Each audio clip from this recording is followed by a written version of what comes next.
एकादशी है क्या? आज है कि कल? भोजन करके आए हो? बोलो राधे राधे। तो बिहारी जी की कृपा से आज चतुर्थ शस्त्र में प्रवेश करने को जा रहे हैं। तो जैसा कि नियम है इस ग्रंथ का कि श्रीमद् भागवत महापुराण की कथा श्रवण करने से पूर्व अपनी मन तथा वाणी को पवित्र करने के लिए भगवान नाम संकीर्तन किया जाता है।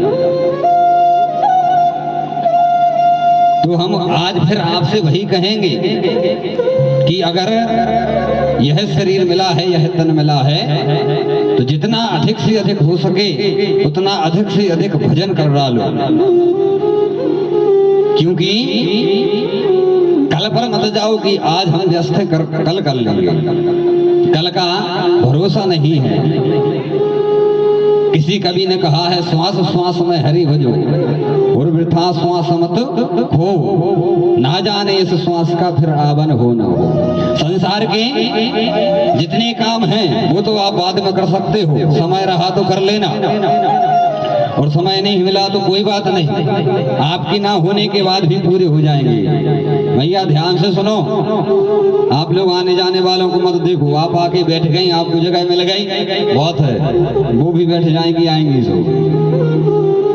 ध्यान से सुन लो, आपके काम की बात बतला रहे हैं। संसार के जितने भी काम हैं आप नहीं भी रहोगे फिर भी वह पूरे हो जाएंगे।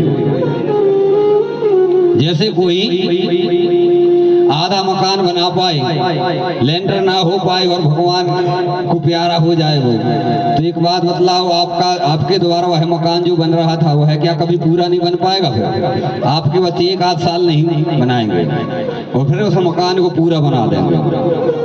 आप कोई किसी से कर्जा ले लो, आपके बच्चे वो भी चुका देंगे।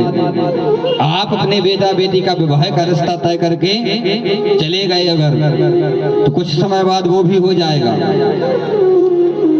लेकिन अगर आप बिना भजन के और बिना धर्म पुण्य किए अगर चले गए, फिर आपके बेटा बेटी से कहें कि तुम्हारे पिता ने जीवन भर बहुत मेहनत की है, तुम्हारे लिए खून पसीना एक कर दिया, और आज जो तुम्हें जिस धन पर तुम अभिमान करते हो ये तुम्हारे पिता की मेहनत का फल है। उनने जीवन भर खूब मेहनत की है, कभी भजन नहीं कर पाए मेहनत के कारण। सो एक काम करो, वो नहीं रहे, तुम उनके नाम का भजन कर डालो। तो सब कुछ तो तुम्हारे बेटा कर सकते हैं, लेकिन तुम्हारे नाम का भजन नहीं कर पाएंगे। वो तो अपन को खुद करना पड़ेगा। जिस प्रकार भूख लगती है, भोजन जब स्वयं करते हैं तो पेट भरता है। ऐसा नहीं कि माता को अगर भूख लगी हो, बेटी ने खा लिया सो माता जी का पेट भर जाएगा। ठीक उसी प्रकार भजन तो आपको ही करना पड़ेगा। ये मानव का परम धर्म है। जब गर्भ में रहते हैं तो भगवान से कहते हैं कि प्रभु हमें आप इस नरक से निकाल दो, हमें जन्म दे दो। भगवान कहते हैं क्यों? तो सब कहते हैं कि हम जब संसार में जाएंगे तो आपका भजन करेंगे।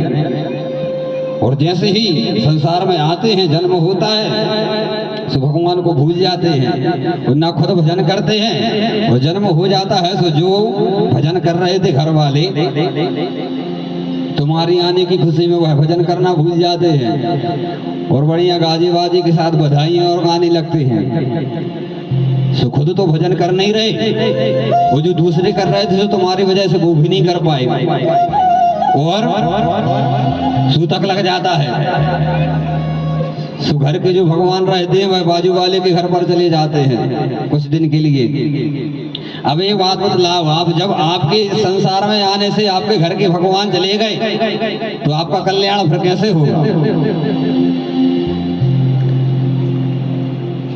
इसलिए अगर यह समय मिला है आपको, और उसमें भी यह भागवत का पान डाला, हमने आपको बतलाया था यह कल्प वृक्ष है। इस वृक्ष के नीचे बैठ करके आप मन में जो भी कल्पना करोगे वह आपको प्राप्त होगा। इसलिए अगर अवसर मिला है तो इसे व्यर्थ नहीं गवाना है। सबको बड़े भाव के साथ भजन करना है, कीर्तन करना है। कथा में कीर्तन में ताली क्यों बजाते हैं, ये तो हमने आपको कल बतला दिया था कि अपने जो पाप रहते हैं कीर्तन में ताली बजाने से वह छूट जाते हैं, दूर हो जाते हैं। और आपके हाथ की जो गड़बड़ रेखा रहती है, भगवान के कीर्तन में अगर ताली बजाते हो तो वह सुधर जाती है, ठीक हो जाती है। इसलिए कथा में कीर्तन बजाया जाता है। तो सभी बड़े भाव के साथ कीर्तन करेंगे, ताली की सेवा करेंगे।